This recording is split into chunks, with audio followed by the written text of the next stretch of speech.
Well, my next guest believes the choice on how and when to leave the European Union should go back to the British people. Hugo Dixon is the Deputy Chair of the People's Vote campaign. Thank you for being with us on France 24. Now, Boris Johnson, who will be Prime Minister tomorrow, has made it clear, hasn't he? Britain will leave the EU with or without a deal on the 31st of October. Is your campaign over? No, it's not, Laura. And I mean, if you remember, our current Prime Minister, Theresa May, said umpteen times that we would leave the EU on March the 29th. Well, we didn't. Then she said we'd leave on April the 12th. We didn't. Boris Johnson is saying we're going to leave on October the 31st. We're not. I think that the chances of us actually stopping Brexit and staying in the EU have never been greater since the referendum 3 years ago. And ironically, having a hard Brexiter, Boris Johnson, in Downing Street makes it more likely that we will not have Brexit at all. All right, then what choices would your new referendum offer British voters, and what guarantee do you have that it would go your way?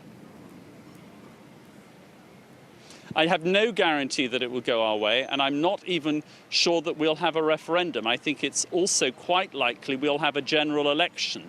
But Boris Johnson will not be able to get the EU to do what he wants, which is to rip up Theresa May's deal, particularly on the Irish border, and he will not be able to get MPs behind me in Parliament to let him crash out of the EU without any deal at all. So he will be reduced to one or two options, either the election or the referendum.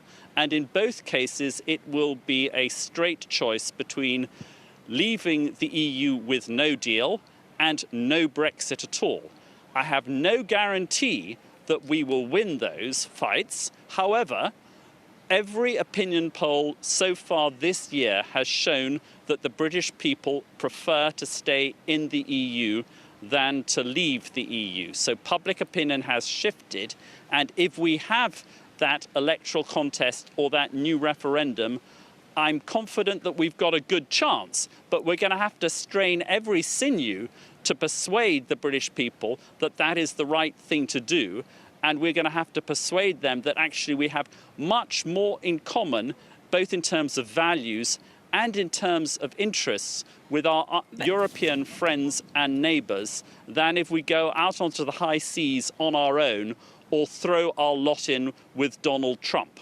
Yes, but isn't the main priority now for Britain and the British government to move on from Brexit? It's already been dragging on for 3 years. There are a lot of resentful people who say, we voted to leave the EU, we're still in it, it's 2019. Wouldn't holding another vote risk just making it carry on for even longer, for dragging it out for much, much longer? Well, you're right to say that people have had enough of this.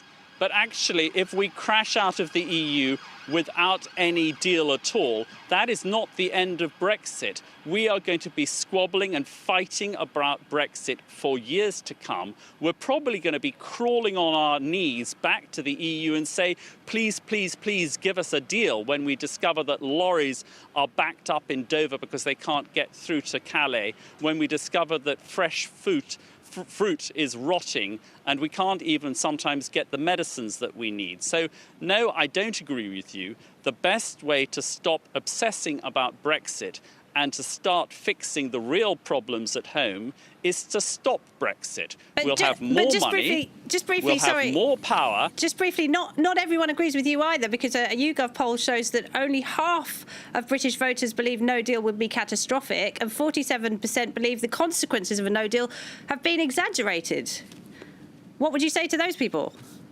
Well, indeed, and that's why we will need to have a campaign, either a referendum campaign or an election campaign, which will be more complicated, but which will essentially still be the same issue.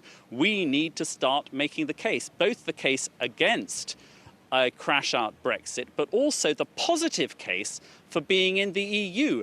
We have not done enough to show that actually being in the EU is massively in our interests. To be one of the top most influential powers in Europe, along with Germany and France, gives us a huge amount of power on the global stage. If we're on our own, we're going to be bullied by Trump, by Putin, by China, and also by the EU. And then we're going to have to suck up to somebody like Donald Trump or whatever, just so that we won't get bullied by the others. It is a desperate situation for a proud nation like Britain. We're going to have to make that case, and we're going to have to win it. I'm not complacent. All right, Hugo Dixon, thank you very much indeed. Hugo Dixon from the People's Vote campaign. Thank you.